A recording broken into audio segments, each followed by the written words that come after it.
আমরা হাউসওয়াইফরা যখন রান্নাঘরে ঢুকি না, অনেক রান্না মন থেকে আবিষ্কার করে ফেলি। আজকে এরমই একটা রান্না আমি আবিষ্কার করে ফেললাম, কচুরলতি বাটা। লতিটা কাঁচা লঙ্কাটা সিদ্ধ করে নিয়েছি আর রসুন আর ধনেপাতা দিয়ে ভালো করে শিলে বেটে নিলাম। চিংড়ি মাছ থাকলে আরও ভালো হতো। এদিকে কড়াইতে সর্ষের তেল দিয়ে লতি বাটাটা দিয়ে দিলাম, নুন হলুদ দিলাম, ভালো করে নেড়ে চেড়ে নামাবার আগে আমি একটু চিলি ফ্লেক্স দিয়ে দিলাম। যদি চিলি ফ্লেক্স না থাকে ঘরে, শুকনো লঙ্কা ভেজে ওর উপরে দিয়ে দেবেন। এই লতি বাটাটা দারুণ লাগে খেতে। আমি এই প্রথমবার করলাম, আপনারা অবশ্যই ট্রাই করবেন। গরম ভাত দিয়ে খেতে কিন্তু দারুণ লাগে। বাড়ির লোকও দারুণ থালা চেটে ভাত খেয়ে নেবে। অবশ্যই ট্রাই করবেন, সাথে একটু চিংড়ি মাছ বাটা দেবেন। আর তারপরে করলাম মাছের কালিয়া, পেঁয়াজ বাটা, আদা বাটা, রসুন বাটা, পোস্ত বাটা দিয়ে কাতলা মাছের সিম্পল কালিয়া।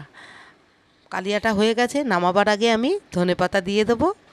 এই মাছের কালিয়াটাও খেতে দারুণ লাগে। দুপুরে অনেক কিছুই রান্না করে ফেললাম, কিন্তু তার থেকে সব থেকে বেশি যেই রান্নাটা আমার পছন্দের রান্না, লতি বাটা। আবার ট্রাই করব, আপনারাও